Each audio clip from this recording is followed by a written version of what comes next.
Greetings, brothers and sisters, and welcome to today's Alkebu-Lan Academy of Excellence Black History Month session.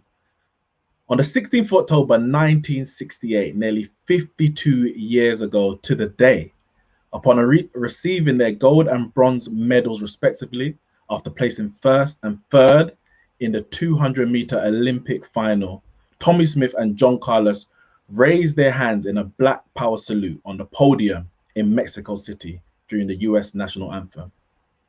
Tommie Smith later said, "If I win, I'm an American, not a Black American. But if I did something bad, then they will say I'm a Negro. We are Black, and we are proud of being Black. Black America will understand what we did tonight."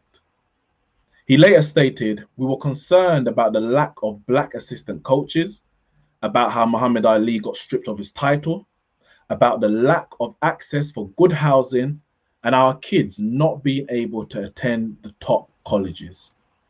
48 years later, in the summer of 2016, San Francisco 49ers quarterback Colin Kaepernick was noticed by a reporter to be sitting down during the national anthem of a preseason game.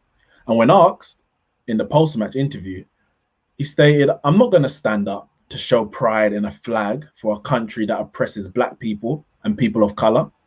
To me, this is bigger than football, and it will be selfish on my part to look the other way.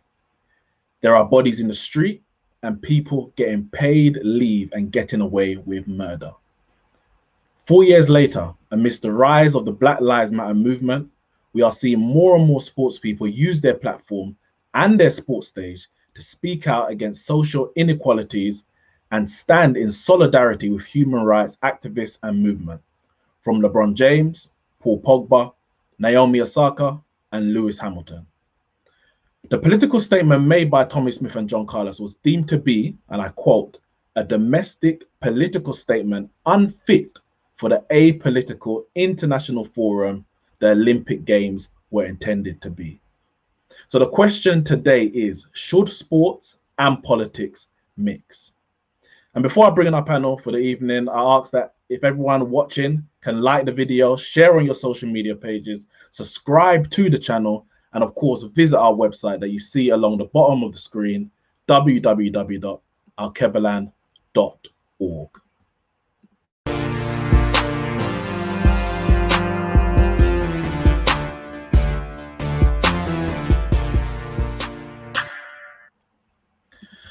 All right, I'm here with my guest of the evening, Yannicka and Have Hope, or HH, as the fans like to call him. How's everyone doing?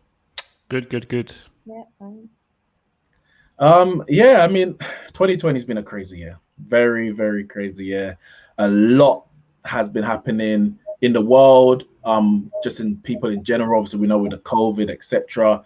But of course, related to Black people, when it comes to police brutality that many of our people are facing, mainly in America, is what we see highlighted. But I think 2020, if you didn't know before, is highlighted that these issues are affecting Black people worldwide. So really, me being, a sports commentator, and all of us being involved one way or another in the sports commentary world, generally from a fan perspective, we're seeing a lot of sports people take a stand. Some might say finally, some might say, they're not sure why, but they're taking a stand against the inequalities and injustices that they're seeing from a number, from many in different walks of life, and against people that look like them. George Floyd was probably the biggest, most significant incident where he was, what we saw, a 9-minute video where he was killed on the streets in America, and there was protests in the streets, and that kind of spiraled throughout this country, coming over to the UK, and we've seen in Brazil and other parts of the world. First and foremost, I guess the question is, as I said, should sports and politics mix? So are sports people right to use the sporting arena to air their political views? I'm going to come to HH first. I mean, like, if you were to say, like, on the face of it, you would say that, well, no, because, sports is sports and politics is politics. So why are you merging two of the world's together like that. But what people need to understand is that politics is life. You know, people want to put politics under an umbrella. Like, oh no, that's just politics. Put it over there. Whereas like, no. Politics is a way of life. It's your viewpoints of life.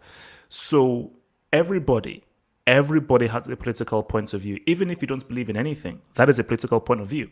You not believing in anything, I'm not affiliated to anything, that is still a political point of view. You not believing in anything or not being with any party. So my thing is, if you want to get your voice heard, same thing as how people say, oh no, don't protest or don't burn things down.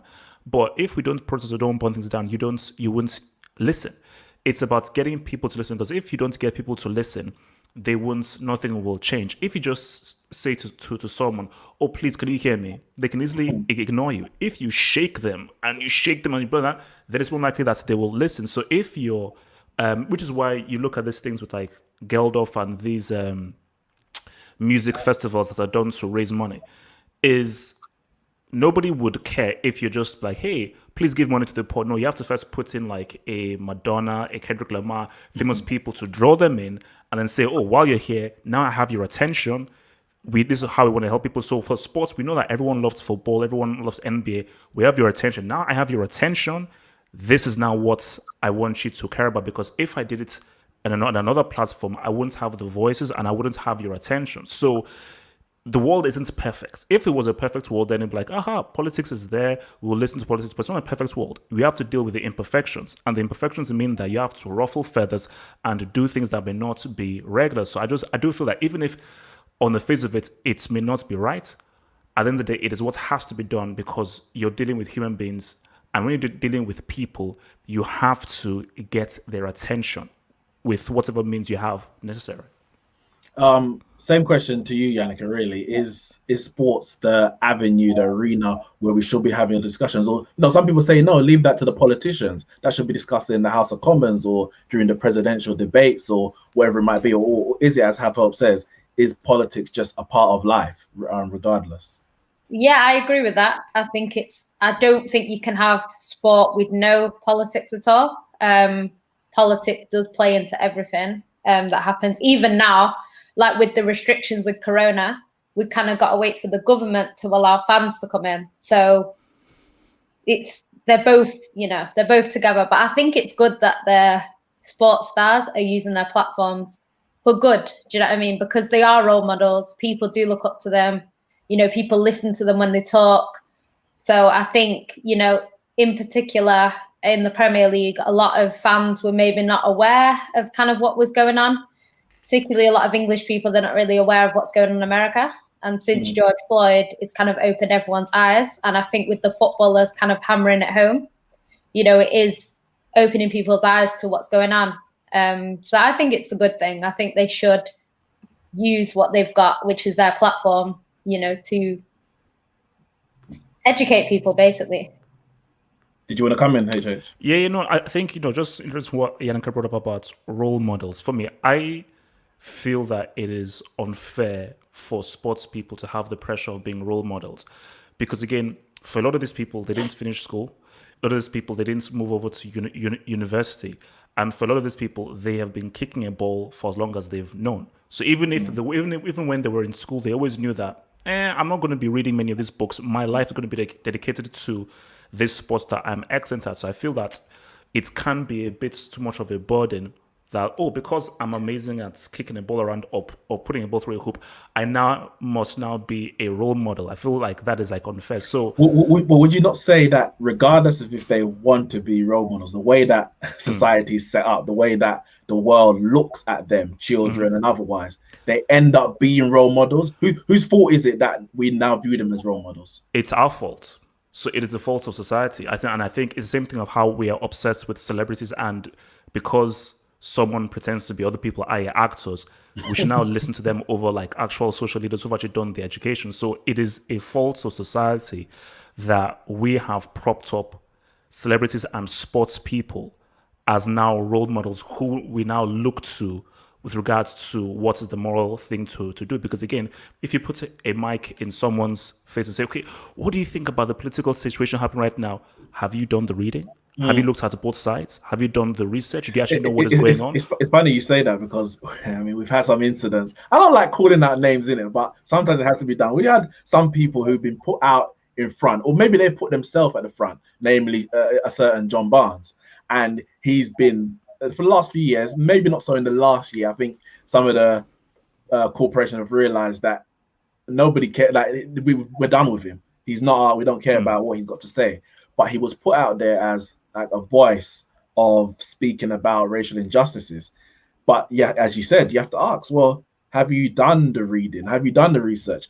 Is your view a very selfish view, thinking about it from your perspective, or does it align with the general consensus of the people that you are apparently representing? And yeah, I think it is unfair. You know, you might get a sports person, you're like, oh, why are you saying that? But I mean, they never professed to be, some of them never professed to be politically aware, politically aligned, but because they are black, or whatever it might be, whatever the discrimination case might be, that they are assumed to have a voice or a thought process on that topic. But then I would argue on the other side is that they should. If you are a black person, no matter what work of life you're in, you should have some kind of viewpoint that you can express, whether we agree with it or not. You shouldn't go to, for example, an interview.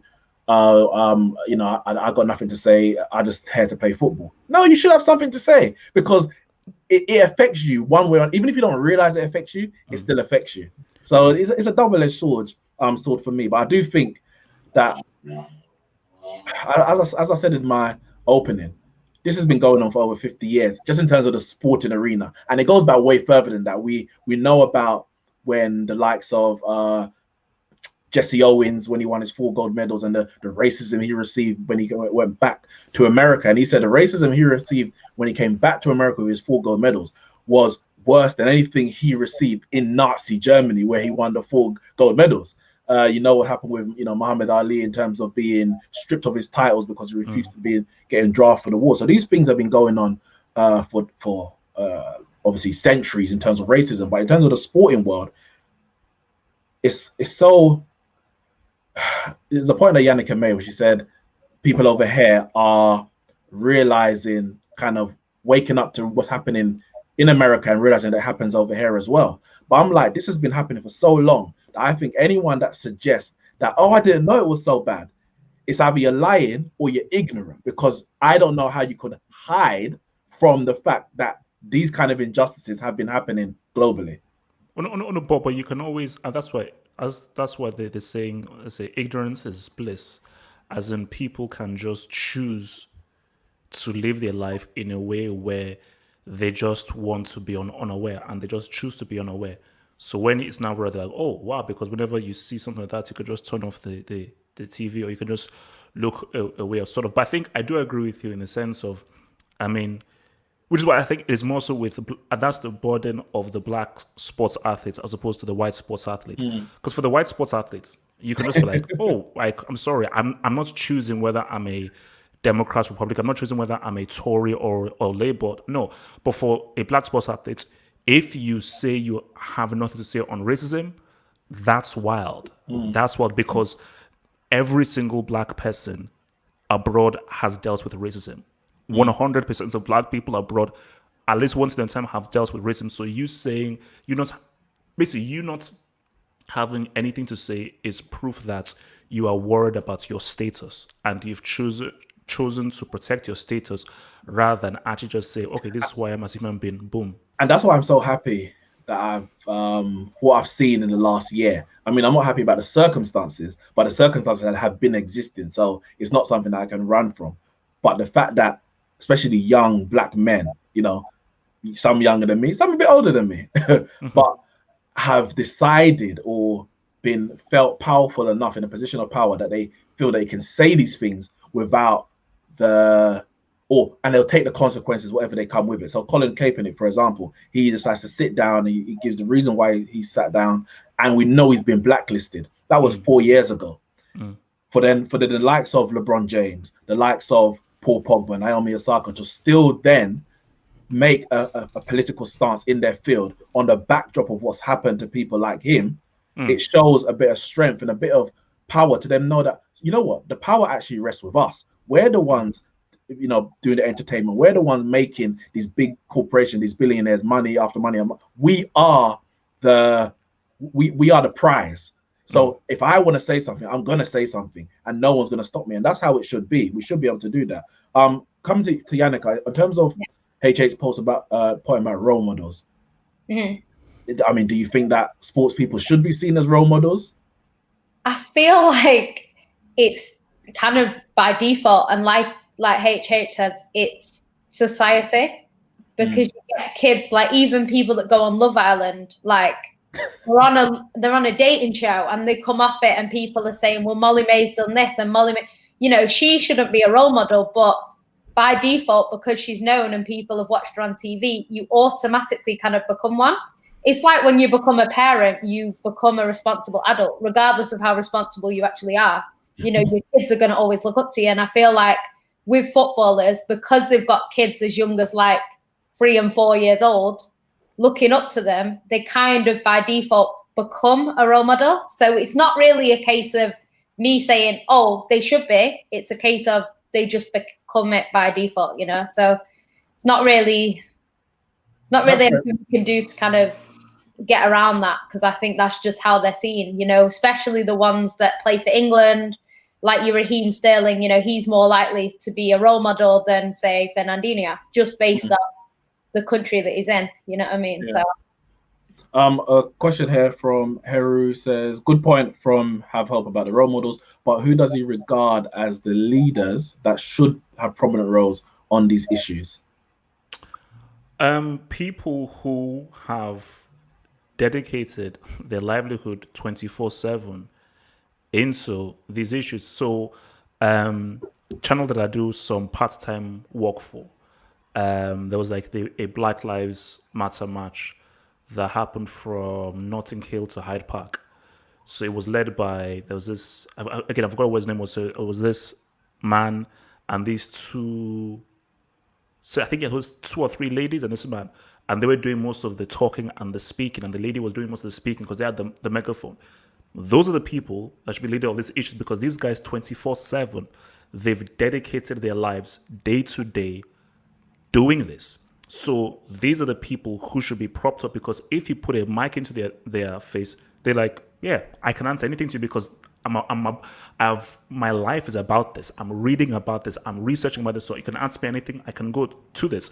Raheem Sterling, again, what he's done is great, but Raheem Sterling doesn't dedicate his life 24/7 to this, because when he does the football and everything, whether it's hanging out with his family, going to social events and stuff, maybe he'll dip into a racial issue here and there, but that's not what his life is about 24/7 as a professional football player, earning as much as he is, the kind of tax bracket that he's in, he's living a different life. So me now saying, what does Raheem think about this? What should Raheem think about this? Doesn't make any sense. When all because he said that thing that he said doesn't now mean that he should now be the voice of reason. And it is the worst thing is you now see the English white media who have now made him Sterling is the guy to go to. Let's just go to Raheem Sterling, or even worse. And this thing that even annoys me the most is white people who told you that John Barnes is the man to speak to about racism. Like, I'm sitting down and literally, like, I'm in my office and I look up on BBC and I see John Barnes. I'm at home and I see, and I'm saying, wait a minute. So, and it's just so sick, because I told you, like, you always have to be very careful, because I'll tell you what. Go on. Sorry. So because I think what they always want to, what white people always want to do is condense things down, which is why Lenny Henry, there you go, that's your black entertainer. Ian Wright, there you go, that is your very hyper thingy thing. Garth Crooks, that's your more mellow. So we're now going to plug to John Barnes. This is now your racism man, because he speaks very well. Oh, he backheeled the banana peel. So there's not all these mouthpieces that you take, rather than, why don't you do the work and say, but you know, people who are educated. You know the thing with John Barnes, and I don't want to keep bringing him up, but and it's not even just him. There's a lot of those kind of puppets might be the wrong word, but the figure who they put anyway as the face of these issues. When you say stuff that appease them, that makes them feel better about. So like when Jadon Sancho came out and said and spoke about the injustices that he's felt within football and within life regarding racism and discrimination, there's going to be a lot of let's say football fans just watching it like, well, what you know about, you're good, you're earning 200,000 a week, there's no issues that's troubling you, like how dare you come out and speak about injustice? You're just you got a chip on your shoulder, or you're just riding the bandwagon, whatever it might be. And then John Barnes comes out and says, yeah, what are you talking about, Jadon Sancho? You don't know what discrimination is. You don't know what you call it, injustice is. You're living a very good life, and I lived that life as well because I earned a bit of money, and we don't know what discrimination is. So you can't say anything, basically. Just focus. I think it's words to effects of just focus on playing football. So when the white people didn't hear that, it's like, oh, okay. So if he's saying it, that's valid now. He has validated that point of view. Also it only takes one. Yeah. 100%. Even if 99 say John Barnes said it. John Barnes said because say even if 99 say no, there is an issue, all they need is to say nope. This is one example. So we're going to use this one example. Say you 99, you are not built as hard as a John Barnes. You are far too emotional, and you should be looking to a John Barnes, because if he can do it, you 99 can do it as well. So that is the issue of a John Barnes coming out there and giving like the more kind of moderate kind of view for from a black man's point of view. So I'll say when as I said earlier, I was happy that I've seen the number of sports people come forward, and I'll also say is that I don't look to the sports people as role models, and I hate when, especially young black footballers, growing up in England, in London, as a young boy, your aspiration, you always want to be a footballer. So I see those boys, and I'm like, I'm not saying that could have been me. I wasn't as good as them, but it's like, oh, I could have been living that life, whatever. Yeah. So I kind of see a bit of them in me. That could have been me, and I think it's very unfair when these footballers get dragged by, especially those in political parties and that kind of stuff, for not doing enough here, not doing enough there. You look at the whole COVID thing, and you had one MP, I can't remember his name, talking about about footballers who should take pay cuts, etc.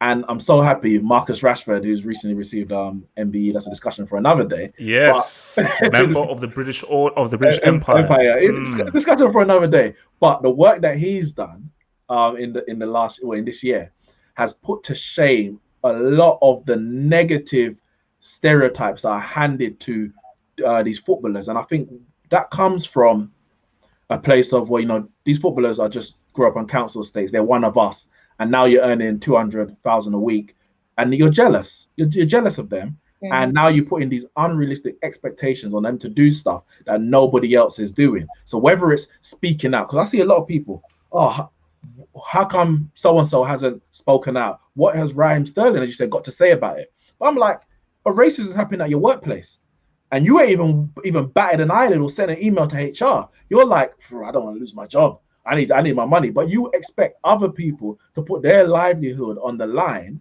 when you're not willing to do the same. But as we've seen in the examples that I've given in the opening, when there's a political movement, and in the 60s, of course, we had a massive one with the civil rights and Black Power movements. When there's a political movement that is thriving, that is active, sports people whose job isn't to be the leader of the political movements, they have the power, they feel the power that they can speak out about these things, and they have the people behind them, the grassroots, the community behind them to support them if someone tries to do them wrong. And I think the pressure should be on us, the people who aren't in those positions where 200,000 a week is at stake, millions a year is at stake. We're supposed to put ourselves on the front line to say, well, what do we need to do to fight discrimination? And then you're going to get the support from those who have like mind in the higher places, the likes of a LeBron James, who has the bigger reach that I can have. But if we're not doing the work where we are in our small little pockets here and there, whether it's in your house, whether it's at your workplace, whether it's amongst your group of friends, whatever it might be, if you're not doing the work there, then you can't expect anything much outside of there. I see all the comments in the chat. Greetings everyone. Make sure you hit the like button and the subscribe button. There's a lot of different sessions, Black History Month sessions that the Alkebu-Lan Academy of Excellence Saturday School are putting on this month during Black History Month, of course. Again, we don't even hear about much about Black History Month these days. It just kind of just comes and Can goes. I just have a question about Black History Month? And Go I on. think even if he said some wild stuff, you know, he's right on this, which is Morgan Freeman, where he said that how, because I can see both sides, because it's okay, how do you condense Black history to just 1 month? Because it says that Black history is history. It's not Black history. Black history is history. Now, I get the argument that if you make it to 1 month, it goes back to the whole attention thing. It draws people's attention to, aha, this is what this whole thing is about. But my whole thing about it is similar to how, I don't know whether we'll touch upon this thing, for me, I feel the stupidity of the kneeling in games now. It's for posterity. It's not well, we can get onto that. Obviously, Black History Month was started in, I want to say 1921. Someone can correct me in the chat, by Carter G. Woodson, and he set it in. It was called Negro History Week. That was original inception in February in America to coincide with the birthday of Frederick Douglass. Obviously, he's one of the leading abolitionists. So we weren't, first and foremost, we weren't given Black History Month. We took it because we felt that our history wasn't being taught, wasn't being respected, wasn't at the forefront of anyone's mind, whether Black, white, Asian, whatever it might be. Nobody was respecting Black history. More importantly, our own people. So we took that week and said at this time, not that for the other 351 weeks of the year, we're not going to talk about it, but this time everyone's energies and focus is going to be on it. Now that extended to a month, and then over here, I think it's about 1980, we adopted it in the UK, moved it to October to coincide with the start of the school term, to make sure that in the schools, the children are getting that history, that intense kind of month where it's a focus on Black history. Because as we're speaking now, the society we live in is racist. There's a lot of discrimination. So if you don't even put that month in, you're going to have a whole year, and it's not the fault of the children, but they're going to have a whole year where in the schools which they're at, the majority of the time, they're not learning anything. Now, of course, as parents, you have a responsibility to, I've been corrected, 1926 was the start of Black History Month. Yes, I'm slipping. I've got a lot of things to think about. Thank you, Ayobi. But yeah, it's just the intense month where you say we're going to focus on it, because throughout the rest of the parents, it's obviously the parents' responsibility to instill knowledge into their children as their first teachers. And unfortunately, we have to give our children away to the schools to do the rest of it. But we need to make sure that there's things in there that our children can benefit from, because every other people are benefiting from something in schools. So in that case, I don't have an issue with Black History Month. Now, my issue is now that Black History Month is being watered down. It started being very inclusive. You're seeing, I was in college one time and they're talking about, oh no, this is diversity and people of oppression month. And I'm like, no, that people are more than a statistic. We're more than just oppressed people or anything like that. We have a history way before slavery and colonization, all that kind of stuff. But I think Black History Month is what we make it. If we don't think it's important, then it's going to be a joke. It's going to be, as we say, puppy show. So I mean, just maybe a question for you two. Black History Month, what do you feel, or what do you believe its intention is? Do you think that its intention is to just educate young Black kids specifically and Black people, or do you think Black History Month intention is to also try to get white people more aware of Black people, to maybe try and change racial relations, or rather improve racial relations? Because I believe for the former, I think that's great. Let young Black people know about Black history and so forth.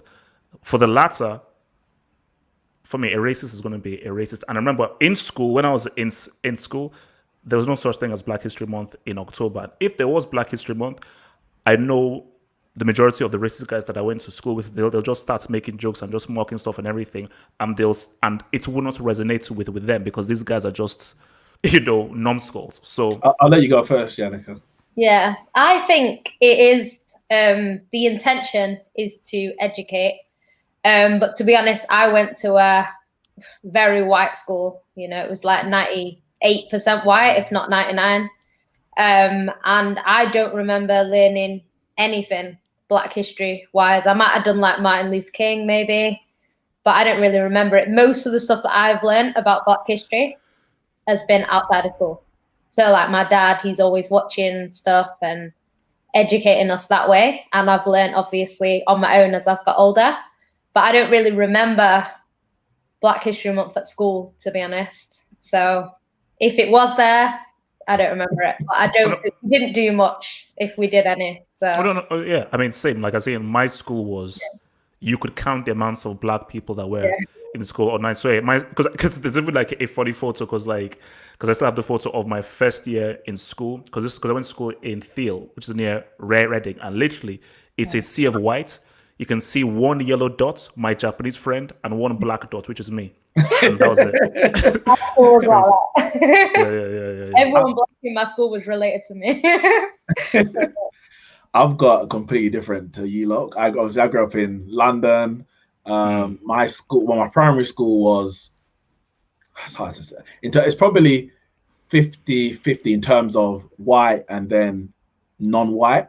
And probably about half of the non-white was Black. So 25% was Black. And then my secondary school was 99% Black, 99.9% Black even. So my experience growing up is probably even warped when comparing to many others, even in London, because my school was so Black. And everything we did had that kind of, what's the word? It was always kind of tying back to our Black history, like our houses. You know, you have your how you call it, like, you know, you can get points and that kind of thing. The school houses. I don't know if you had that as well. Were your school separated into houses? No. Yeah. Okay. Anyway, and so ours was named after, well, again, this debate for another day, but Mandela, Mary Seacole, Martin Luther King, and Lewis Latimer, 4 people from Black history, and a lot of what we did related to that. But even then, most of my Black history teachings came from home, came from my parents, my community, the people around me, and all that. So I think the Black History Month is important, especially in schools, because there's a lot of children who don't have that supplementary knowledge outside of school. Some of them, what they learn in school is only the only education they get in anything, whether it's political, non-political, whatever it might be. Unfortunately, they're not getting what they need to outside of that. So we have to, in whatever field we're in, whether it's in school, whether it's at work, whatever it might be, you know, on YouTube, we have to make sure that our presence is there, because there's people out there who need that education, that need that the sustenance of Black history that they don't even know they're missing, but they're not getting nonetheless. So I think it is very important, and it might spark, a child might hear something in one lesson of Black history in the whole year, and that might spark them to do a bit more research and go a bit deeper, and maybe become one of the role models that you was speaking about, who are dedicating their life 24/7 to the work to overturn injustice and discrimination in the world. So I do think it's definitely important, because we don't have our own schools. We don't have our own education systems where we can set the curriculum to make sure that they're getting what they need. So we have to go into, you know, the public education system, public institutions, and make sure that those things are intrinsic in those teachings. Come back to the sporting issue of today. So my next question, really, the sporting organizations, whether it be the NBA, the Premier League, FIFA, what's the tennis one? I can't remember the name of the tennis one now. Is it ATP tennis? ATP and WTA, I think those are the main two ones. Are those sporting organizations doing enough to combat racism and discrimination in their field? So that could be whether we're talking about the public making racist sounds or gestures or whatever it might be to the players on the field, whether it's the racism from one player to a next. We've got key massive examples in football that we know in the past, the likes of John Terry, Luis Suarez, and maybe just within their institutions. As I said, Tommy Smith, when he went through with his political stance in the 1968 Olympics, and he spoke after about it wasn't just to do with it was also to do with the lack of black assistant coaches, for example, about the lack of access in housing and black children not being able to go to top colleges. So in those institutions where we're talking about employing maybe black managers, etc., are those institutions doing enough to actually combat racism within their own fields? I'll come to Yannicka first. I think there's been a lot.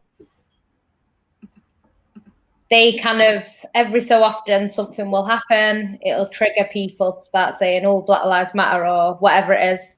And then some things will be done, but then it's not enough. And then it kind of gets forgotten about. I do feel, though, with 2020, it's a bit of a different year. I feel like it's not just going to go away. I don't think people are going to kind of just forget about it. I don't think people are going to just kind of go back to how it was before. So I'm hoping that they will actually have change, not just, okay, we're going to do this and then nothing gets done. So I think, if anything, it has opened people's eyes a bit more. Like, I know you have to be a little bit ignorant to not see it, but there literally are people that live in like a bubble and they genuinely do not see it. Or if they do see it, they kind of can choose to ignore it. Whereas I think now no one can choose to ignore it, no matter how much you try, you're still gonna, every time you turn on the TV, there's something else. So it's good. I think they need to carry on, and not kind of, if you're protesting, don't give up, that sort of thing. And hopefully we'll start to see change. I think in the Premier League, they have said in terms of recruitment, they're gonna start having to interview black people. So we'll see what happens from that. We've got so many successful black footballers, so many successful black NBA players, football players in America. I know a lot of the stars in NFL tend to be the white players, but there still are black players. That guy for the Ravens, can't remember his name, but he's really good. So, people like that, maybe when they retire, they might go into the game, and then hopefully within, the next 20 years, we'll have quite a lot of black coaches, because they are underrepresented in management, kind of overrepresented in the game. So I think if that gets balanced out a bit, then that's good. Yeah, it's funny. One second, I'll say it's funny you say that, because people will say, but look how much black footballers there are. But it's not just what we say, it's horizontal, but also vertical. So you might have, let's say in football, for example, 50% of the employees within football are black. You're like, what are you talking about? You're all involved. Everyone's getting paid. There's no discrimination, but all of them are there. All of them are on the field playing football. None of them are in coaching, managing, CEO, sporting director, owners. Like, it doesn't exist throughout the hierarchy. Before you come in, HH, on the back of all this, there was a report came out today that a West Ham supporter has been banned from football for 3 years after pleading guilty to racially abusing Mohamed Salah from Liverpool. Oh. And I mean, yes, 3 years. We'll see if he uses the 3 years to, change his life, or is he just resting up for another barrage of reviews 3 years later? We don't know. But on the same topic, HH, are they doing enough? We've seen the types of fines and bans that have been handed out to those who have offended, in our eyes, maybe not in their eyes, but have offended. Do you think they're doing enough? Yeah, I mean, just if you just off the back of Yannicka's point, I think it might be Ray Rice, that you may be not Ray Rice, but I know the Ravens guy that you're talking about. But right now, Patrick Mahomes is considered like the best NFL player now. So I think it is definitely changing, because the whole notion was, black guys can't play the quarterback position. But now the black quarterback is now really becoming more in vogue now. So now there's no excuse not to have more coaches. I think, it is, when you look at the NBA, and because I think you look at the two biggest sports sort of their regions, which is, you'd say, the NBA, and you could put it in the NFL as well, and football as well. I think NBA, they are way far ahead than other organizations, and I think that is because of it is mostly a league controlled by black players, And these players are very outspoken with regards to social justice and issues. So they are way, way ahead. In football, I always say that they don't care. Now, people may not like this, but look, I'm gonna say like kick it out is trash. Those guys are clowns. Like, because I always say that this is always the trajectory of things, which is why I link it to Black Lives Matter. Is I'm always for the movement. The movements, I'm always for that. Sometimes the movement needs to get organized. So, because when you have the movement, you have to sort of organize it so you can really censor your issues to really now get your issues head. The worst thing is when the organization now becomes an institution. Because when it becomes an institution, it becomes compromised. Kick it out, it's compromised because it's now an institution. I believe if you look at the head of the Kick It Out, I think a white lady is one of the leading people on the Kick It Out institution right now.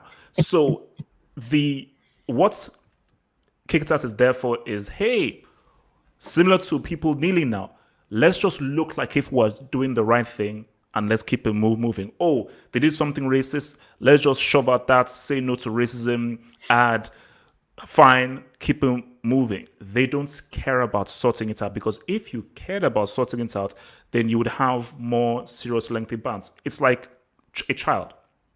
If you tell a child, don't touch that stove, a problem child will just keep on touching the stove.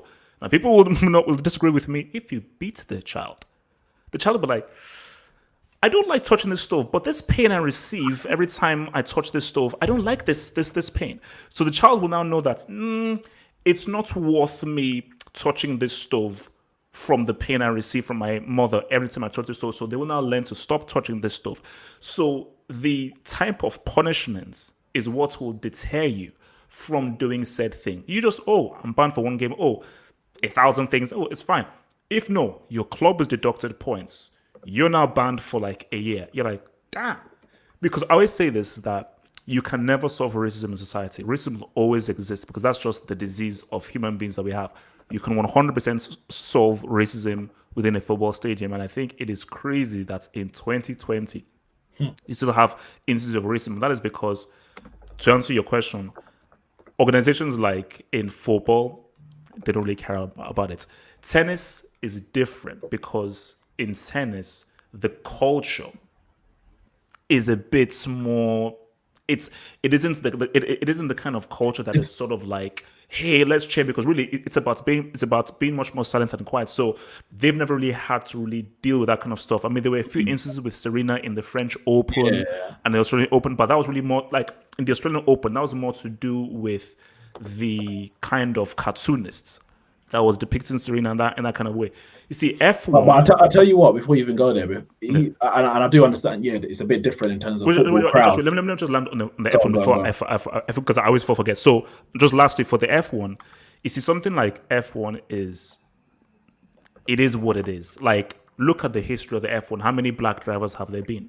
Which is why when Lewis Hamilton came out and he was like, okay, he's going to do the whole Black Lives Matter thing, guys were like, no, like I think Leclerc and other guys were like, nah, I'm not, because F1 has really just been mostly a white sport. There's never been like a blackface or anyone even close to Hamilton's skill level there. So Hamilton literally is an anomaly in that sport. So for them, having to even deal with this whole racism thing is new, because like, geez, similar to golf. Golf is like, we've never had to deal with this because it's always been white. So did Tiger Woods take the knee?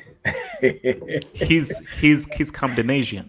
He's everything. He's Camdenasian. So No, what I was gonna say is in terms of tennis, my biggest issue with the tennis one, and obviously I see how the crowds treat the likes of Serena and Venus, even their home crowds.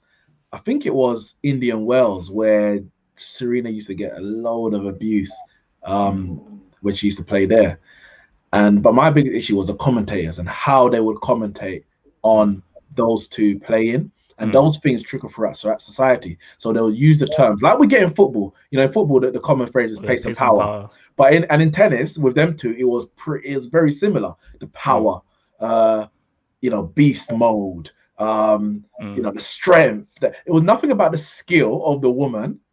She's won 23 Grand Slams, and it's only in the last couple of years that they started really talking about the actual skill of her. And now you got other players who are even adopting her, the way she plays in terms of the power that she has. Yeah, like Muguruza. Yeah. The thing is, yeah, she like that's her game, you know. And but now it's okay. It's like when another set of people, white, whatever it might be, when they adopt that, then it's okay. When we're doing it, it's animalistic.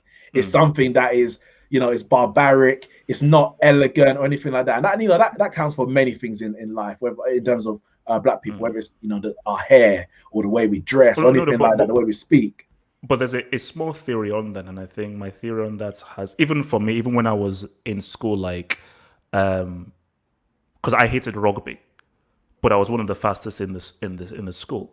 But but because they knew I was one of the fastest, I couldn't escape or skive away from rugby, you know, and they just put me in rugby because I was fast. Same thing in football. Football, my strongest position was always central midfield, which is the thinking position. But without even thinking, there's wing. Use your pace. Remember, this was before inside force. Just use your pace because it was fast.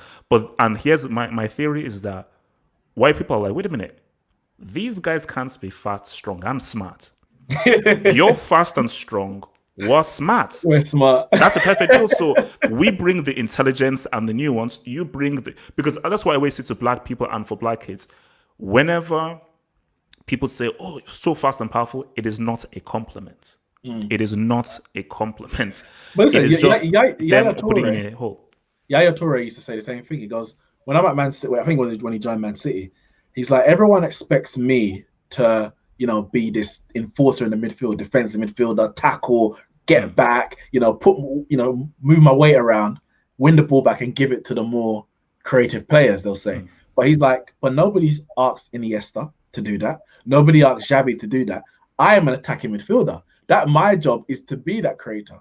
So just because I'm black, just because I'm African, just because I'm tall, like they do with Pogba, it doesn't mean I have to run around like a madman throwing in slide tackles. No, I'm a creator. Everyone has different roles on the pitch. And as DJ Natural Rasmistic says in the comments, it was widely accepted that black people were not intellectually capable of playing the quarterback position until very recent. And that is that's a common theme that runs throughout many different sports. And another comment from him says, NBA viewing statistics reached the lowest ever. This was during the bubble. The main reason given was many boycotted due to the players using the platform to protest. Will this deter younger celebs using their platform? What do you think, Yannicka? I don't think so. My reason for that is I think in terms of like how many views they get, that's not really as much of a concern to the athlete as such. Maybe if you're losing deals because of it, then that might have a big say. You know, if the likes of LeBron were losing their deals with Nike, then maybe they wouldn't. I don't know. But I think in general, as long as they keep their sponsorships and they keep their contract with the club, I think that will be good enough for the player.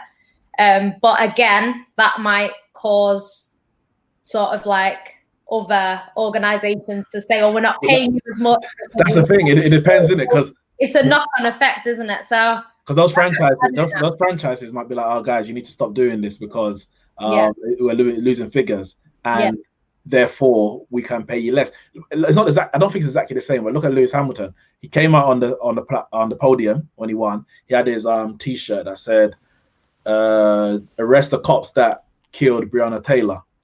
And then before the next race, they released a statement saying no political messages on the podium. You have to wear all your sponsored gear, basically, and the hats and all that kind of stuff. Their biggest focus is protecting the Benjamins, protecting Lizzie over here, innit? Yeah. Oh, no, I mean, basically, what Yannicka said is basically right, is that for the athletes, how does it affect them? You know, like, they get paid regardless because they get paid a wage, they get paid a salary. Like, what's it called? Especially if you're in America, you are tied, you're paid even upfront. That's why, you know, you have your fixed salary that you're paid for the year or for the 2 years or for the 3 years. So your thing is already, you're good. So it is for the institutions where that is an issue. And you look at, and I think what we're seeing in America is that which is why, especially now, the NFL will always be bigger than the NBA in America, because America is mostly white and they don't want any of that political stuff and thinking stuff to mess with their sports. But so that's why for them in the NBA, that's why a lot of them were like, I'm not going to watch the whole NBA. There's all political, social justice warrior stuff and everything. So it's and that's the issue, because what you see, this is the thing here, and this is what I've always said, is that you cannot change the mind of a racist. You cannot. We will never have a world where no racism exists. That's impossible. That's a pipe dream. That's what some leftist hipsters think, that, live in a world where we're all happy together, no race. No. That's never happening. That's not realistic. So people have to know what the reality is and what you're trying to fight. You trying to fight for white people to accept you. Like when people say, like on one of the NBA things you could choose is love us. And then you had Doc Rivers saying that, why don't you love us? I'm like, that is such a defeatist way. Yeah, that's what it is. It's weak. But see, here's the thing, is that, see, it's difficult for me to understand that because I'm Nigerian. I grew up in a world where everyone I saw was black. I distinctly remember when I first saw a white person.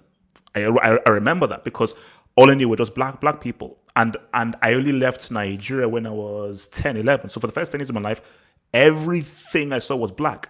So in my view, I'm like, what do you mean about black is beautiful? Or wait, that means nothing to me. But for the African American, where you've always seen a ceiling for you and white people at the top, it's perhaps a different kind of psychology. So maybe for them, and especially for sports people, they feel they need to sort of be on the platform, and for a Doc Rivers to say, hey, love us, appreciate us. But for me, I'm like, no. For me, that's why, even, you mentioned the kneeling thing in terms of it's kind of just being a bit of a showmanship now. You're just doing it for the sake of it. My issue is actually the kneeling. Now, I understand why Colin Kaepernick did it, because they stand for their national anthem. So he's like, well, I'm not going to stand, I'm going to kneel. So he doesn't want to completely, he's not going to burn the flag in front of everyone, but he's going to go against what is the protocol. So I'm going to kneel and say, still respectfully, because kneeling is, subservient. Yeah. But you're going to say, I'm not going to stand for this because X, Y, Z. Me, we've taken this on. But for me, as I said, kneeling is very weak. So you're going down on one knee. What are we doing? You begging? Please stop. Please stop killing us. No, I'm like, when I see the picture of Tommy Smith and John Carlos on the podium, they're standing on the podium with their power fist held high. I look at that and I see power. I see someone who wants defiance. Exactly.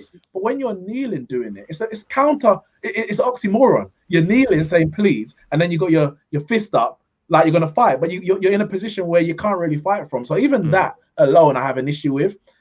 I understand the thinking behind it. You're just following the train from Colin Kaepernick, but his situation was different because they stand for the national anthem. We don't play the national anthem before every sports game, etc. If, for example, England's playing today, I don't know if they still do the national anthem before these matches. I don't even know if they do. I think so. Yeah. If they do, then I would understand if Raheem Sterling and Rashford went down at that point. You're like, well, I'm not going to stand for this. I'm going to do something else. I'm going to do the opposite. I'm going to defy it. But I have a bit of an issue with that. Comment here from Heru says, black sports people need to realize their talent is the most valuable resource in these sporting industries. The weapon of non-participation needs to be harnessed. Now, okay, well, before you even speak of that, also, we've got specific incidents where certain players, Samuel Eto'o comes to mind. I want to say Kevin Prince Boateng as well. I might be. Yeah. He walks off. They're like, I'm walking off. You're being racist. I'm walking off. I'm taking back my liberty. I'm not standing for this. I'm not playing for this.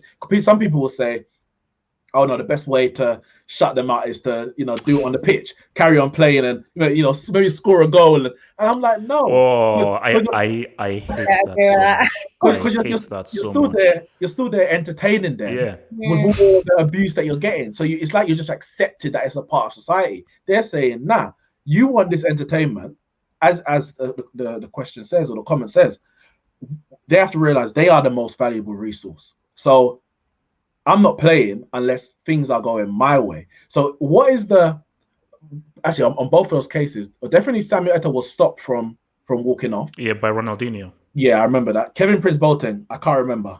I believed I can't remember what happened because it was a preseason game. Oh, okay. And he definitely was in emotional. I think he did, and I think yes, it was a preseason game, and the Milan players all walked off with him, and then he then made the statements to the UN. So what's the likelihood? And I mean, the likelihood, but also what would be the impact if the black sports people kind of took a stand to say, we are not playing until XYZ happens, whatever that XYZ may be. What's the likelihood and what would be the impact? HH first. Yeah, I mean, because I always quickly forget my points, so I can just put them out. Very unlikely to happen. If we're being realistic, it just won't happen because people are just, if you've grown up poor stuff and you've suffered so much to get into the NFL, into the NBA, you're like, man, I just need to worry about me, my money, my family, and everything. But think about this, guys. The NFL is mostly black people. The NBA is mostly black people. Fine, football doesn't have as much of a percentage of black people as the NBA or NFL, but a lot of the biggest stars are black. What if, just create a scenario, every single black person or non-white person said, we're refusing to play, and you only see white people in these sports? Not even that. You only see the white people who aren't going to stand with, because there will be white people say, you know what, 100%. I'm going to stand. Mm-hmm. I'm going to stand with my, so Caruso ain't going out on the field without LeBron James. Yeah, he's Caruso's wife is married to a black guy. Oh, okay. Yeah, so he's basically like half black. So my thing is, if that happened, it can't operate. That's because it can still work, but you're like, man, so no Patrick Mahomes, no LeBron, no Sadio Mane, no none of them, because a lot of this stars, so it will look weird. So I would love that as an experiment. If every black person say, you know what, as a sign, for this match, we're not going to play. All of us, we're not going to play. You figure it out. That would be now, it may not change it, but it would be a huge statement. As I said again, you will never change the mind of a racist. But the power of what Kevin Prince Boateng did is bring the game into disrepute.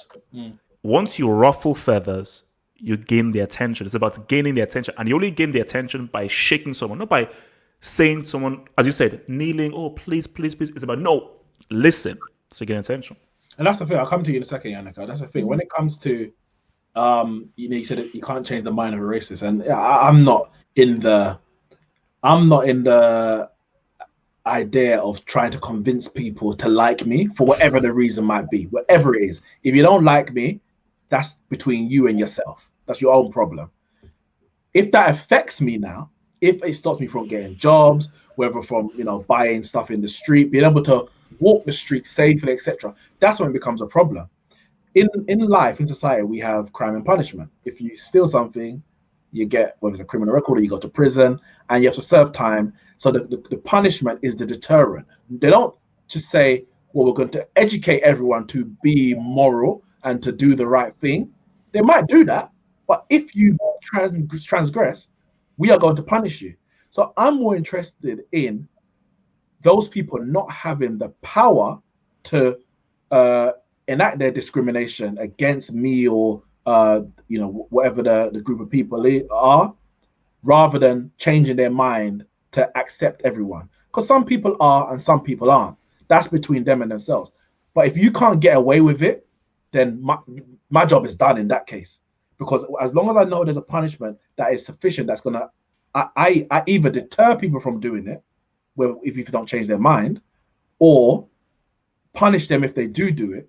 That's the most important thing in that regard. But then you also have the case of you then have to make sure that those institutions, I think, have things put in place that force them to employ black people, that force them to put black people in certain positions. Of course, they have to be qualified, but there's probably a lot of white people in positions that aren't qualified as well. So I think everyone just needs to have the same opportunity to get to whatever level in this industry that they want to get to. Now in football, American football, they've got something called the Rooney Rule, where you have to interview a certain amount of, I don't even know what term they use, but I think it's non-white people, basically, white Americans for that role.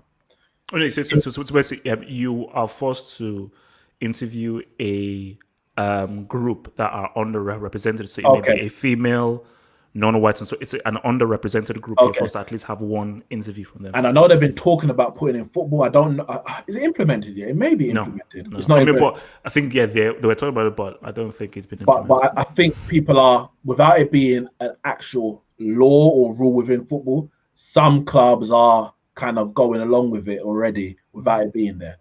In cricket, South Africa, which is aberration already, that you have to put in this quota rule that says a certain amount of black people are in the cricket squad. I mean, this is South Africa. If anything, it should be the other way around. If anything, don't get me started on South Africa, man. Don't get me started because every time I just look at a cricket game or a rugby game, and I'm looking at South Africa, and I'm like, wait. Yeah, rugby is even worse. What is this? That's because cricket has the quota that now you have to have a certain amount. In rugby, I don't think that exists. And it shows people are like, oh, but this is like positive discrimination.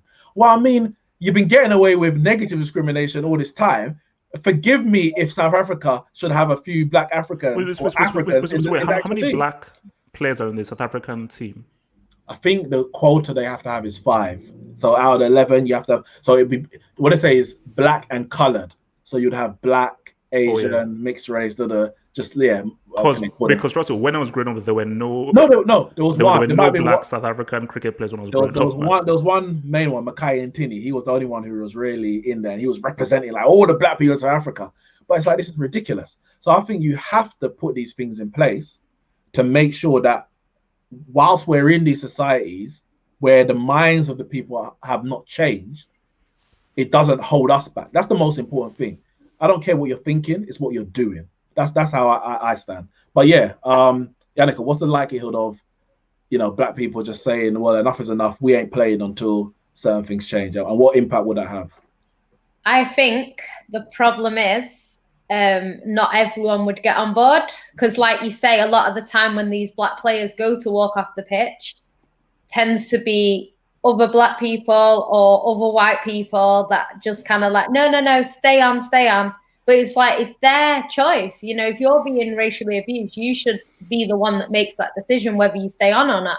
It shouldn't be other people who either haven't experienced it or are not in a position to know how you feel. So I think, and I've also seen a lot of managers that will kind of say, I think when Raheem Sterling was being racially abused in the England game, and Southgate was basically saying, oh, no, don't worry. But it's like, you're not in a position to make that decision. If he wants to leave the pitch, they should have respected that, and they should have all joined in, and stood with him and said, right, okay, we ain't going to play that game, rather than doing the whole warning system where, we're warning it. I don't think that it doesn't do anything. All it does is just tells the fans, well, go on, do it again. It's not good enough. And I think it would be good to see, a stand where they say we're not playing. I'd love to see it, and people then might realize how much black people are important in sport, because we can see it, but I'm not sure everyone can. And it would be good, especially basketball. There's going to be 2 players in a team. 2 or 3 players. Like, it's mainly black. So I think obviously the likes of rugby, not going to make that much of a difference. But yeah, in terms of even football, you take out the black players, it's a big miss. Do you know what I mean? Like, if we took out the black players, we'll never have the Arsenal Invincibles, because that team was like 80% black. But even like H said, like, even if these black footballers took a stand, people like De Bruyne are not going to play.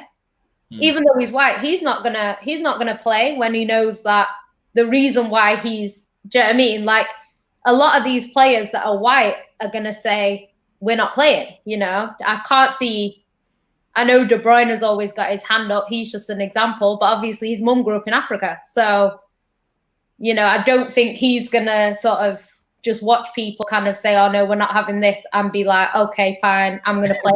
I can't see it.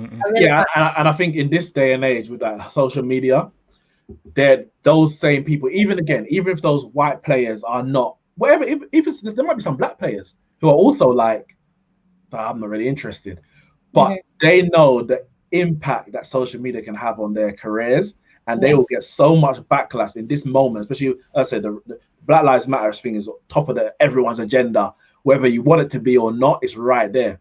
So if you come out and say, or you decide to go out there and say, you know, I'm playing whatever, you're gonna come back. You better delete your social media, because you are done. You are finished. So some people would just do that. Like, you saw all these people putting the black squares and all that kind of stuff. They don't care. No, they don't. What is the easiest thing to do that doesn't mess with my fan base? Okay, black square, keep it moving. A lot of the brands came out. You know, there's pressure from people on social media. You know, Nike, what are you saying? I don't even know all the other one. PLC, Disney. What are you saying? All of that. And these brands and corporations are forced to do something to save their own face. They don't really care, because if they did, then we wouldn't be having this discussion. We wouldn't be in this situation. A lot of those players, if you get all the black players, or enough of the black players saying enough is enough, then everyone will have to dance to that beat, because their own reputation is on the line, even if they don't care about the actual issue. Everyone watching, I've just put a link in the comments if you want to come in, ask any questions, or make any comments to the panel. We're coming to the close, probably the next 20 minutes or so. Another question for you lot. Again, obviously we're speaking about sports and politics, but with all of this, let's say all the players walked off, and you know, then they had a big old sit down with the boards, and they put certain things in place to get coaches and CEOs and sporting directors in certain positions, etc., etc. Can sport actually have an impact, a real impact, on how racism is dealt with in society, or can it help eradicate racism in society? And when I say racism, I'm not talking about the mindset, I'm talking about the action of it. So whatever that might be, can it actually have an impact? So if they walk off in football, is HSBC going to employ a black bank manager, for example? I think in general, if you have, so say you're a diehard Man United fan, you know, and you go to games and you're racist, but you know, if you say anything at football, there's going to be a strict punishment. You're not going to do it, or you're less likely to do it. So I think, even like you were saying, in society, like, you know, you go to a shop and you steal something, there's a punishment for that. You know, you could end up with a criminal record, or you could even go to jail, depending on what it is. So I think you kind of go into a shop with that in the back of your mind, that, okay, you could steal something, but if you do, it's going to be seen a certain way. And I think in society at the moment, like 2020, I think because everyone's so kind of open to stuff, I've seen a lot of people challenging each other about stuff that they say, and people are saying, no, you can't say that anymore. You know, somebody used the word coloured the other day, and people are actually, white people are saying, I can't believe that, it's ridiculous. So I feel like, because of what's happening at the moment, it's not necessarily that clear as if footballers walk off the pitch, HSBC will do this. But I just think in general, society is going to be a bit more aware. And then it might be when somebody that works for HSBC, they might be a Tottenham fan, you know, so they might kind of see what's happened in the game. And then they might, you know, go into interviews, and there might be a black guy, and they might think, oh, okay, we'll interview him. He might be great, and they might give him the job. So I don't think it necessarily is A to B, but I think it could have a knock-on effect that then leads to them sort of changes being made. But I just think the awareness is good this year. You know, people are learning, people are challenging, I've seen a lot of white people challenging other white people, you can't say that, can't do this, that's disgusting, this sort of thing, which I didn't really see that much before now. So I think the knock-on effect will be big. And I think football is something in this country where people do love it. And I think a lot of the England fans are the sorts of people who are making them sort of comments, about black people. And I think if they know that, their main players, even the white stars, if they know that they're not happy with it, maybe they might change their behavior. I don't know. They won't eradicate their thoughts, like you say, but it might change the behavior. And then that will make it a bit easier for black people in society. So I don't know. Nah, I don't believe it's changing anything, because you see, and this is what a key thing that my Ghanaian friend even told me, so that racism is about a feeling of superiority. Imagine you're a white person who you're poor, you're down in the gutter, but you say that at least I'm still better than that black guy over there. To lose that,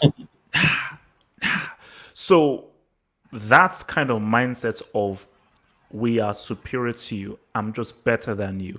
I can mock you. I can take jokes about it because we've just always been better than you. We are intelligent. We are better educated. You are cannibals. Like that's, and anything I do to you is because, let me just help this your little black guy there.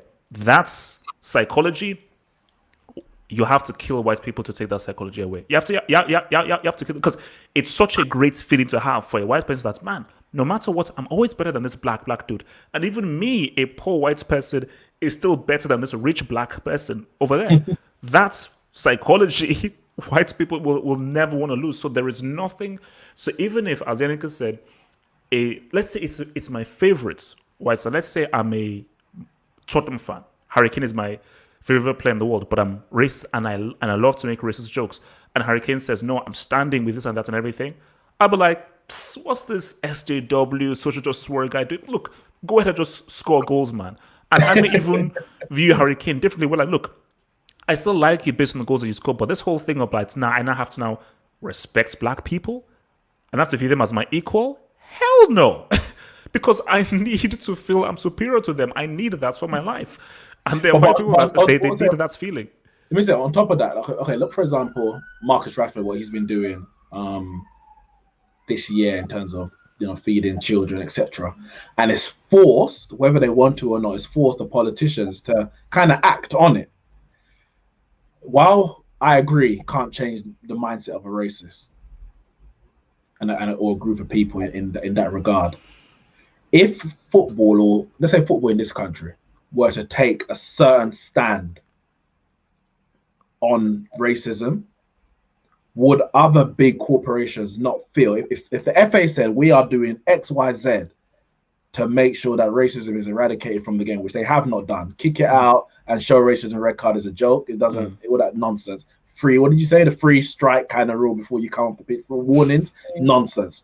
But if they actually took a proper stand against it, whatever that might be, would other big corporations not feel compelled, whether they want to do it or not? They feel, damn, they're kind of putting us to shame. Because surely, like with the black square or whatever it might be, people are going to start putting pressure on those corporations too. Well, why are you not doing what the FA are doing? Why are you not doing what the Premier League are doing? Why are you not doing what the NFL, the NBA, for example, are doing? Would you not say that is a possibility? Even if that happens, what does that really change? Because whatever the FA does, it is not going to be realistic change. It will just be change for posterity and just for the optics.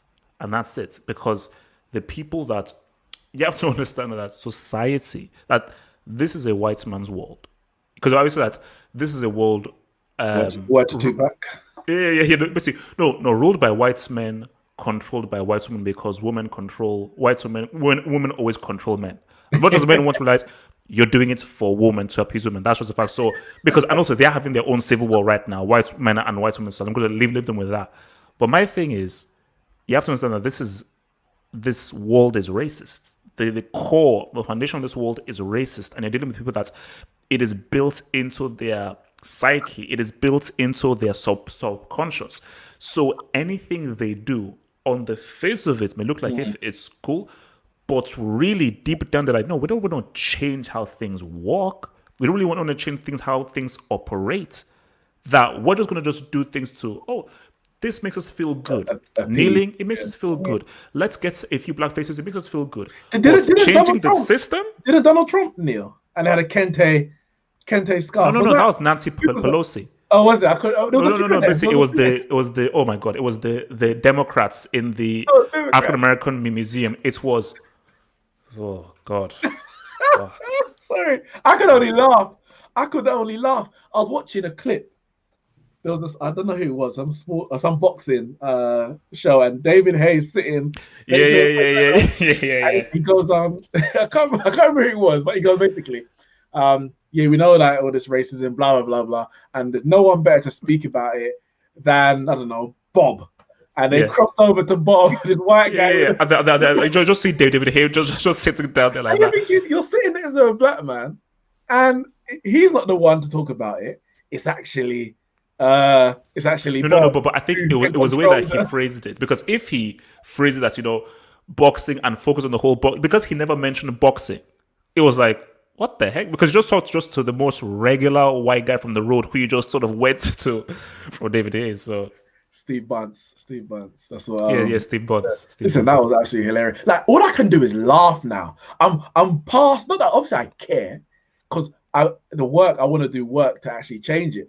But me shouting from the rooftops or typing 140 characters on Twitter, you're not getting that from me. You're not getting that. But I think what people have to realize is that, and this is what I always say, you have two options when it comes to fighting racism and so forth, whether it's through sports, celebrity, and everything. Either you go to war with the system, or you create a new one. That's it. White people will never accept full equality with black people. That's never happening, because white people, they thrive upon feeling superior, because hence why they have this passive aggressive racism, which is why anything that's a racial issue, they react so much to it, because their fear is, oh my gosh, we're now equal to them right now. Because their fear is, we're no longer superior. We're no longer automatically better than you. That is their nightmare. I remember when they had the John Terry racism incident with Anton Ferdinand. Of course, Rio Ferdinand was at the front of that as well. And there was a lot of talk at the time. I was on the radio, on our radio station actually, and I was talking about, and there was a lot of discussion about the possible formation of a black PFA. That was a lot of talk back then. That was what, 2012? No, 2013, 14, I think it was. Yeah, I think he had left. Had he left Man United? No, it was about 2012. I think it was about 2012 actually. And there was talk about this formation of a black PFA. And the actual PFA got worried, because if a black PFA was formed, then they lose the control over those players. They lose the control over the assets which actually really run the game, which is the players. And we spoke about earlier in terms of the power that those players actually have, and whether they know that they have that power. Comment here from DJ Natural Mystic. Fact is, any change the FA makes is for the purpose of increasing their profit margins rather than actually fighting racism. So if the FA make a stand to merely protect their interests, does this help up? I think it kind of feeds into what HH has been saying. Yeah, like they're not doing anything. Like, why are they kneeling now still? It helps the brand. And because now it's now cool to be with, Black Lives, which is why my issue with the whole Black Lives Matter thing, it's now become a cool thing.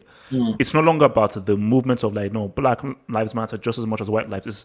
It's now become, hey, Black Lives Matter. So you most like, okay, so what's the thing about, hey, it's just, hey, let's get the merch and so forth. So my thing is, as the guy said, is they are doing this racism thing, this kneeling thing, because it helps the brand. You always want to be a brand that is progressive or appears progressive because it helps with the branding. And Premier League is a very profitable brand. And the Premier League as a brand doesn't want to be seen as being racist or not caring about racism. They don't care about fighting it or solving it. Let's just appear that we are with black people and so forth. Just as long as we appear, that's great for the brand. And the players happy as well. That's what they're doing it for. Because they know if they said you can't kneel, then players might say, okay, we ain't playing then. So then they would lose a lot of money. So yeah, it's all about money. We know it's like that. And it's like you were saying before about power, like a lot of white people, they benefit from white supremacy. They benefit from that. So like you say, as long as they're benefiting from it, they're fine. The minute it becomes that's in jeopardy, that's when it becomes like in America where they start thinking, oh, no, I'm not giving away my power. Like with the votes when it was Hillary Clinton, a lot of people said the reason why Donald Trump got in is because people picked their whiteness over being a woman, basically. So white women were what pushed him into power. Whereas if they voted from a place of a woman, they wouldn't have voted Trump because he was, because he's so sexist. Do you know what I mean? So they put their color before their gender. Do you know what I mean? Which, so things like that. And that's because the power comes with the whiteness, not with the fact they're a woman. So yeah, I agree with that. And that's even wild because I remember even during the whole American politics thing, I was like, the amount of women that just had deep-seated hatred for Hillary, I was like, this is crazy. Because again, I just thought that, man, all women will be her and everything, but the amount of people that just hated her, and specifically a white woman who hated her, was crazy. Because it just shows that just how in life 1 + 1 does not equal 2. You think that Donald Trump, like the amount of misogynistic, sexist things that he said and everything, for a lot of these white women, it didn't bother them. They could just look past that and be like, no, this lady, there's something about her that I don't like. I'm still going to ride with this white man over this white lady, which is crazy. So, before we wrap up, I just want to get your kind of final thoughts. Obviously, so the main question is: should sports and politics mix? Is the sporting arena the right place for sports people to air their political views? And yeah, I think really, in terms of your lot's final thoughts, what should sports people continue to do, start doing? If you as of tomorrow, for example, if you had the power, as of tomorrow, what should sports people do to overturn the discrimination, the racism, the injustices that specifically they're experiencing in their field, and which may then have a knock-on effect to things that we're seeing in society? What should be their next course of action? Or is it just keep doing what you're doing, kneel at the beginning, post something on social media, and kind of see where it takes us? I'll come to Yannicka first. What should they do? It's a bit of a hard one. I think what they're doing at the moment is obviously they're probably in their eyes doing as much as they can, because they know if they go too far, they could start losing, because all it takes is for someone like Raheem Sterling to say, right, you know what, I'm going to boycott. And then everyone else says, well, we're not. And then it ends up a Colin situation where he's kind of loses his career over that, or, he takes a bad knock to his, reputation. So everyone would have to be on the same page to do anything more than what they're doing now.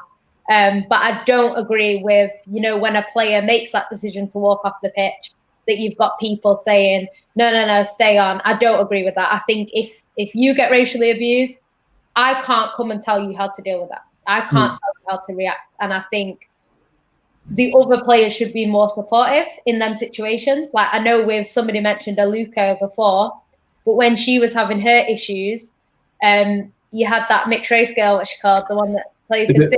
Paris. Nikia Paris. She went out of her way to go and celebrate with the manager, and then it came out that Aluko was telling the truth, and she just looked like an idiot. So then she had to backtrack. But I just think even if you don't know whether that's true, just don't do anything. Why go and make a scene and then now you look stupid, you know? So I think things like that, in that situation, I'm not saying she should have, if she didn't believe it, maybe don't kind of stand on her side, but then don't go against her, you know, because these things happen all the time. And obviously it turned out to be true. So I just think things like that just make you kind of discrediting the Black woman. And they say Black women are the most disrespected women. And it's things like that where, you know, you don't believe the Black woman. It's automatically the white man you want to believe in a situation like that where you don't know the truth. And then now the truth's come out, you look stupid. So I think they need to support each other a bit more in things like that. That's the only thing that I would say for now that they can do. And then hopefully there will be more positive change. But like you say, it's all money related. So it's whatever they'll do, you know, or will allow. HH? I mean, yeah, look, I mean, I think you should still use your platform, you know, because the reality that in 2020 right now with social media and how big sports stars are right now and how we're now much more connected to them than we were in the early 2000s, in the 90s, 80s, 70s, or the 60s, you can be very effective in bringing awareness of injustices, you being a sports star. Like anything that LeBron tweets is retweeted, liked thousands of times. Anything that is like, imagine if Cristiano tweeted something in solidarity with Black people. That is hugely effective because he has an army of diehard fans. But the thing though is, back to the major point, is that you cannot, sports people can't change racism in society. And I'm not even going to put the burden on sports people to change that society. That's unfair. That's on I can't. You are a sports person. You as an individual, as a human being, that is not what your life is about. So how am I as a person say that because you are excellent at kicking a ball around, I want you to really go out there and fight? No. Why? No. Your MO, your thing is this talent that you are blessed to have. Yeah, you do that. But I would say it would be good and show the kind of person you are if you do use a platform to bring awareness. That's it. Bring awareness. You know, but I'm not asking you to fully be researched, to go out there to sacrifice yourself and everything, because again, not everyone is in Muhammad Ali. Muhammad Ali was built differently. See, because Muhammad Ali, that's the man. Okay, so the man Muhammad Ali was wired differently, and not everybody's like that. Even someone like a Kevin Prince Boateng, he's wired differently, hence why he was prepared to walk off. Most people are not wired that way. So when you're not wired that way, I can't now force you to be like, no, you must be like Muhammad Ali, you must be like Kevin Prince Boateng, you must be like Tommy. No. So, but it's just one of those things that again goes back to the original point that, you know, why is Kim Kardashian so influential? It's like, but she is. Stop asking why. She just is. Accept that anything she does can effectively change how people view people, because that's just how dumb and stupid we are as human beings, that someone like Kim Kardashian is that influential. So accept what it is. How can you now use and leverage these people with this platform to try and actually get the awareness out there through these celebrities, through these sports stars? But that's where it stops. Bring awareness, but beyond that. Yeah, I think one of the comments earlier saying that Black sports people need to realize their talent is the most valuable resource in these sporting industries. The weapon of non-participation needs to be harnessed. But again, I put the pressure on us, the people who maybe the ones who are dedicating, if not 24 hours, and at least 12 hours out of their day for these causes, for this fight.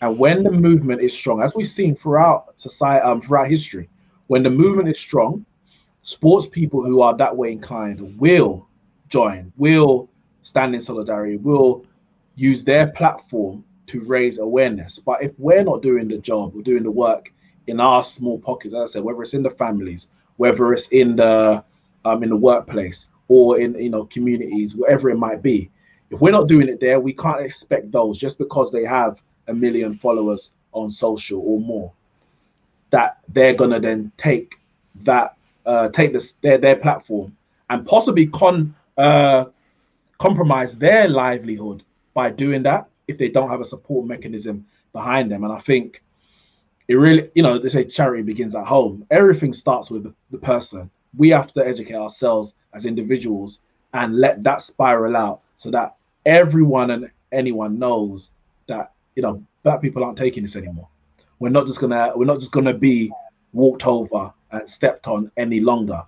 Unfortunately, these kind of things, like we've seen in 2020, has happened decades ago, and it comes and it goes, and it comes and it goes, and it's up to us, especially the younger generation, to make sure that these things follow through. We can't just allow the lives of the likes of George Floyd, Breonna Taylor, Trayvon Martin, going back further, all of those to just die in vain. We can't allow a few protests, a few march, a few buildings burning to stop there, because those are just reactionary. Every time someone dies, we burn a few buildings. How do we stop someone being killed in the first place? Or how do we make sure that if somebody is killed, that they are punished rightly, like everyone else is when they commit a crime? We need to ensure that our lives are protected, and outside of the movement, to make them know that Black lives do matter as much as everyone else.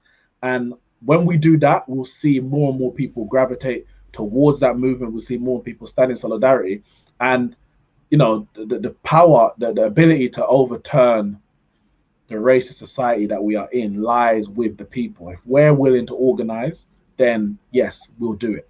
If we're not, if we're more focused on our own individual gains, then we're going to be in the same situation, having the same discussion, whether it's me, you, or our children having this discussion 10 years, 20 years, 30 years from now. But I want to thank both of you lot for joining me today in this very, very fruitful discussion.